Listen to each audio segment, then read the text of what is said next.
தமிழ் மற்றும் தென்னிந்திய திரையுலகில் சமீப காலமாக விவாகரத்து செய்திகள் அதிகரித்து வரும் நிலையில் அந்த பட்டியலில் தற்போது நடிகை ஹன்சிகா மோட்வானி பெயரும் சேர்ந்து ரசிகர்களை அதிர்ச்சியில் ஆழ்த்தியுள்ளது.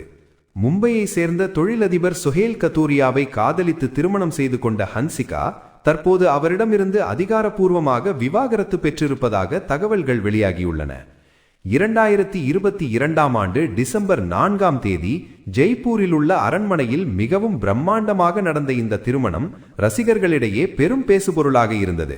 ஆனால் திருமணத்திற்கு பிறகு இருவருக்கும் இடையே அடிக்கடி சிறிய விஷயங்களுக்கே வாக்குவாதங்கள் ஏற்பட்டதாக கூறப்படுகிறது.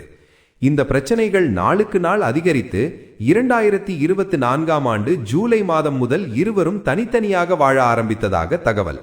குடும்பத்தினர் மற்றும் நண்பர்கள் பலமுறை சமரசம் செய்ய முயன்றும் பிரச்சனைகள் தீரவில்லை என கூறப்படுகிறது. இதன் காரணமாக மும்பை குடும்ப நல நீதிமன்றம் மார்ச் 11ஆம் தேதி இருவருக்கும் விவாகரத்து வழங்கியதாக தகவல் வெளியாகியுள்ளது.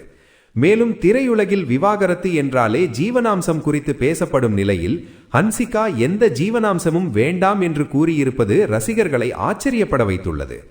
பாரிஸில் நடந்த காதல் ப்ரப்போசல் முதல் ஜெய்ப்பூரில் நடந்த பிரம்மாண்ட திருமணம் வரை கனவு போல தொடங்கிய இந்த உறவு 2 ஆண்டுகளுக்குள் விவாகரத்தில் முடிந்தது ரசிகர்களிடையே பெரும் பேசுபொருளாக மாறியுள்ளது.